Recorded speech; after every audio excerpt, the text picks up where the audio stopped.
Hello and welcome. We are Geeks Assembled, and we have assembled here today to talk about Robin of Sherwood. Yes, and this episode is the first episode. This is Robin Hood and the Sorcerer.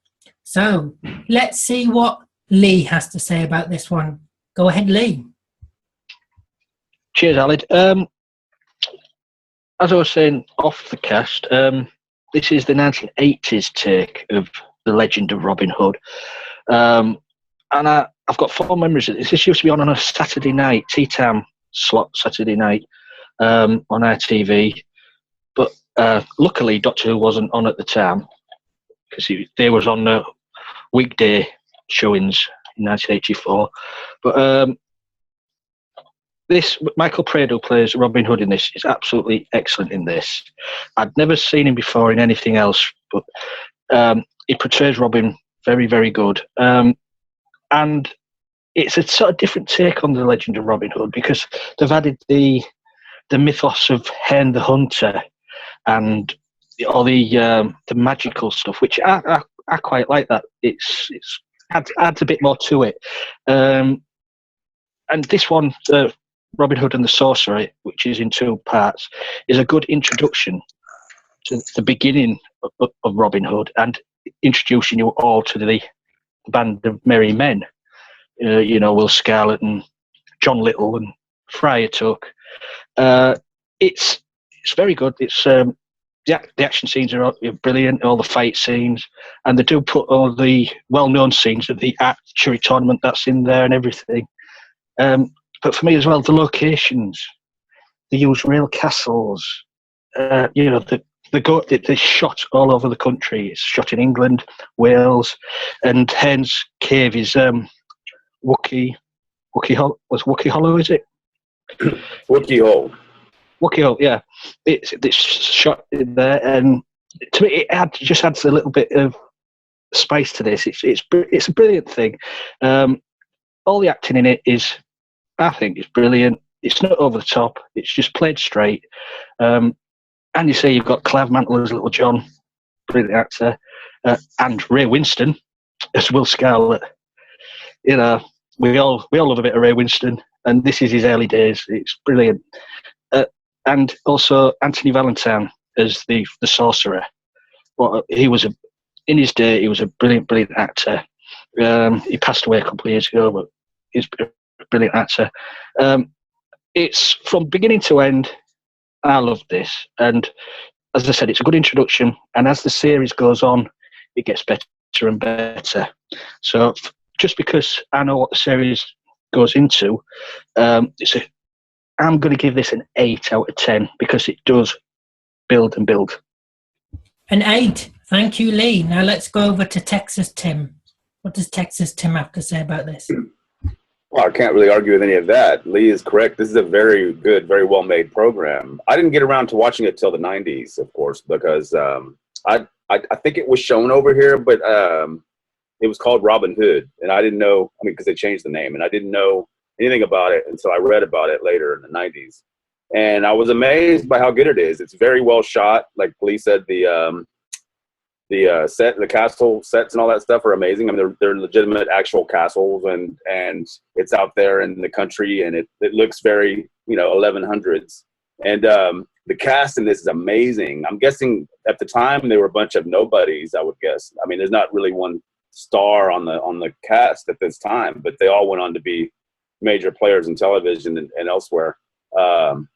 Again, like Lee said, this is a very good series. I didn't know much about Robin Hood or the mythology of it, but I like Lee said, the magic they add to it, the Herne the Hunter thing. That's all brilliant. It's a great story. It's a great story about a good man doing good things for good people under the oppression of the government, basically.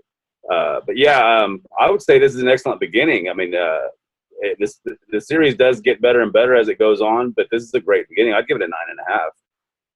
A 9.5. Thank you, Texas Tim. Now let's see what Connor has to say.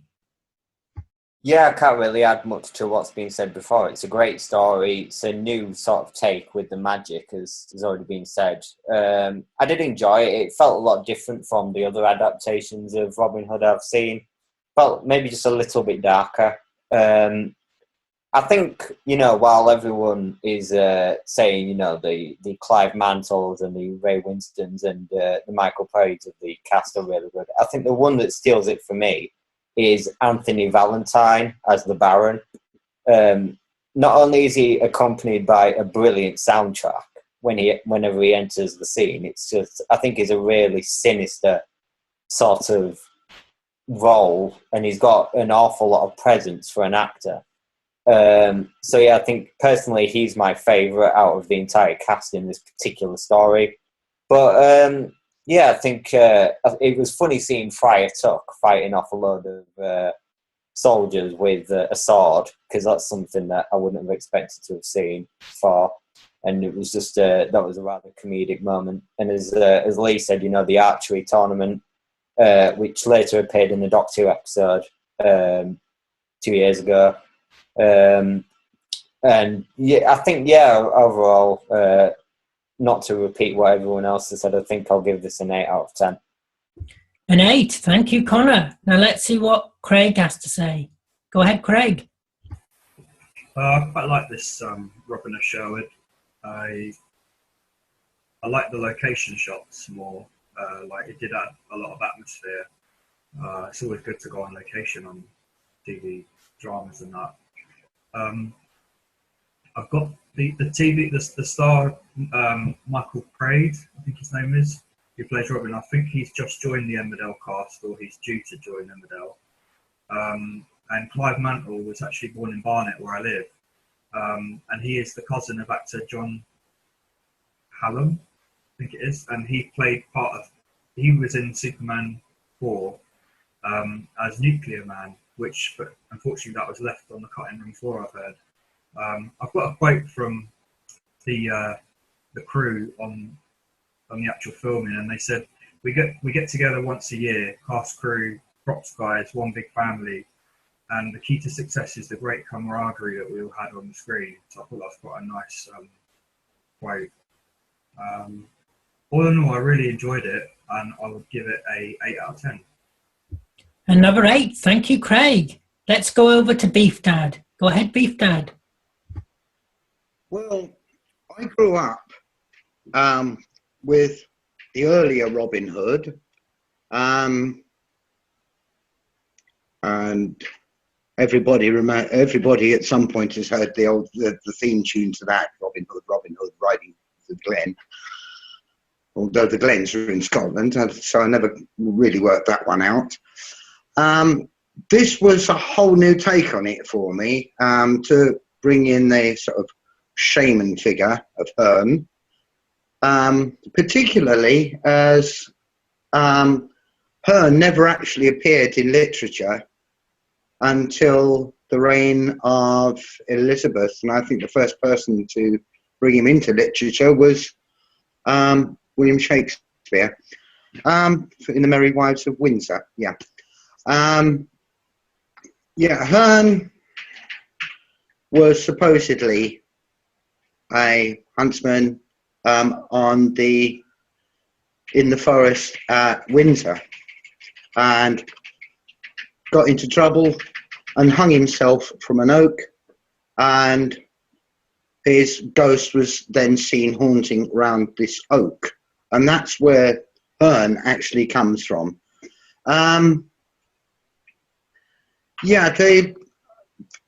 The main cast are absolutely brilliant, as has already been said.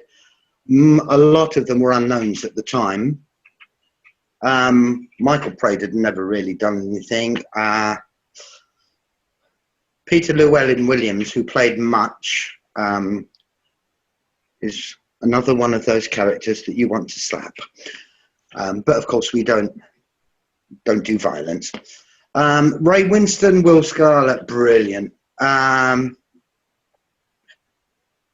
Nobody's mentioned Nasir, who was, I believe, at one point known as the Saracen in the original story, and he was a Saracen that had been, shall we say, taken over by the Sorcerer, and finally ended up joining Robin Hood and his men because he admired the way they fought for their freedom, which basically was what he'd been doing in the Holy Land.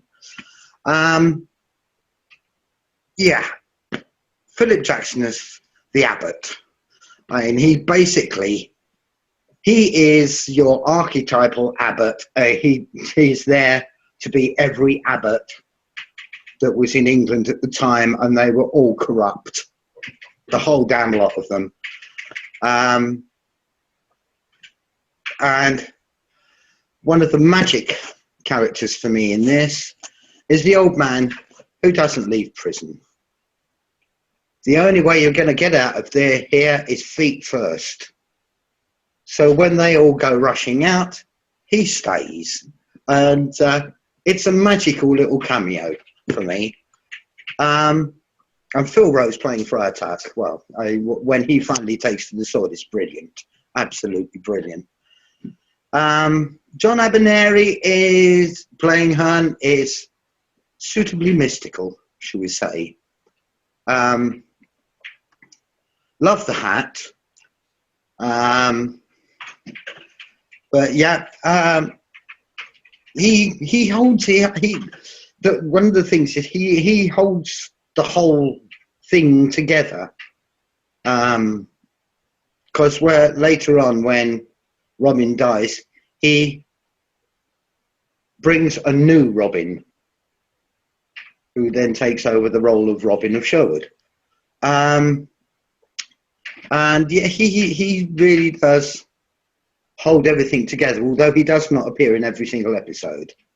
But you hope that next time Hearn is going to appear in the next episode. And sometimes he plays it really sinister. I love this. And it gets a 9 out of 10 from me. A 9 out of 10. Thank you, Beef Dad. And let's jump over to Susan. Go ahead, Susan. Hello, Friar Susie here.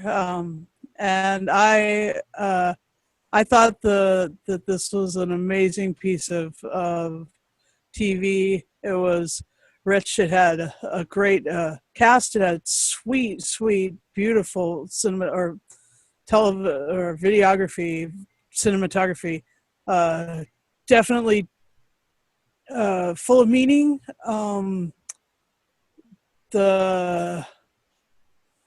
The release from prison was a great scene. Had so much meaning.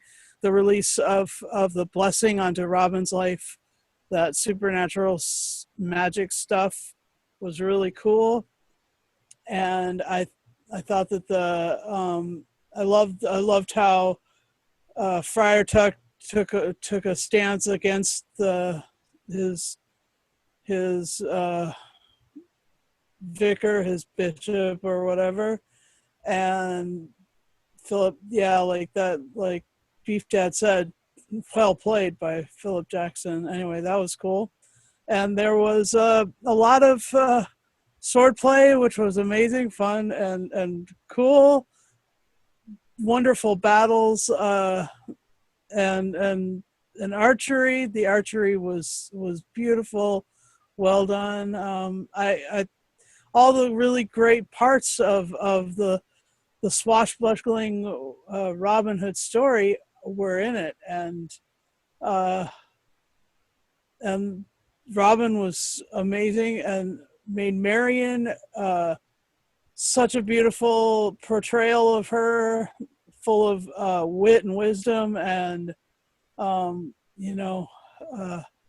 humility. She was the most humble Maid Marian that I'd seen. Not a bit like the Maid Marian in Once Upon a Time or any of the more modern looks at Maid Marian, but very humble and very beautiful, and that was super fun to watch. And let's see, I think everybody said everything else, so I will give it a 9 out of 10. A 9 out of 10. Thank you, Friar Susie. And now for me. Well, the only Robin Hood series I've seen is the 2006 one that the BBC one did. And this one is much better than that. This one is much better than that. This one's a lot darker and grittier, and the writing's good. The acting is very good, like everybody said. The sets and how it looks is good. You know, I like the castles. I like castles anyway, but I really enjoyed this. I've never seen it before this, and I sat down today and I watched all of it in one go, and I really enjoyed it from start to finish. I mean, there's probably better episodes as you go along, but yeah, I really enjoyed it. I think I'd give it an 8. I'd go with an 8, yeah, because there's probably better ones as you go along. So I'll go with an 8. I'm going to throw the floor open to everyone to speak. You mentioned the 2006 series. I did attempt to watch that, and I just felt like I had already seen the definitive version. I mean, to me, it was just more of a rehash of what I already knew. And it, like you said, this series is it conveys the story much better, I think, even though it was, 2 decades earlier, or, and the whole bit with this is basically, it's like a movie. If you watch the 2 back to back, like you said, it's like watching a very good film. That's the way it was marketed over here in the States. The video was just edited into one movie. So the part of Nazir the Saracen, played by Mark Ryan, was the part was created for this TV show. Apparently the Saracen didn't appear in Legend, but it was because in a documentary Mark Ryan explained this.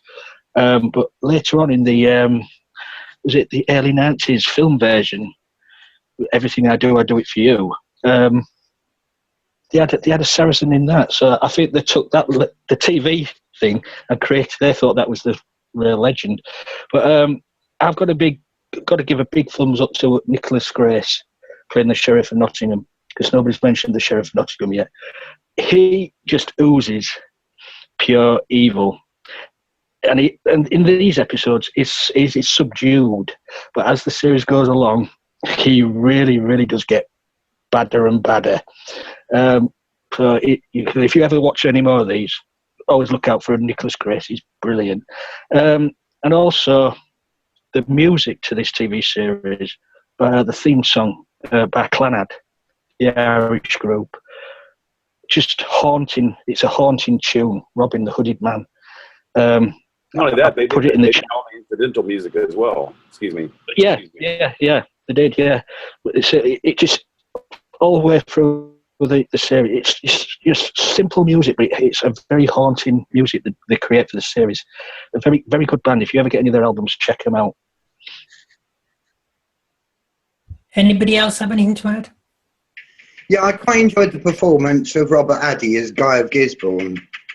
Guy of Gisborne, well, the sad thing about Robert Addy is he died when he was only 43, and I'm sure he had much, much better things in him. Older, as a character actor, he would have been really, really good. But yeah, Anthony Valentine was brilliantly sinister as the sorcerer, I thought, but he was very good at doing sinister.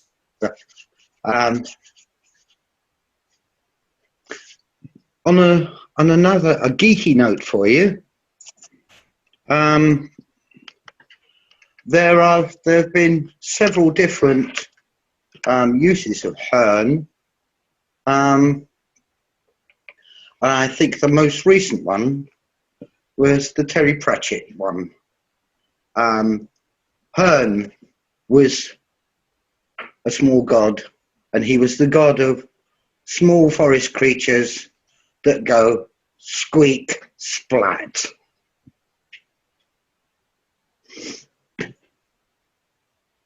Anybody else have anything to add?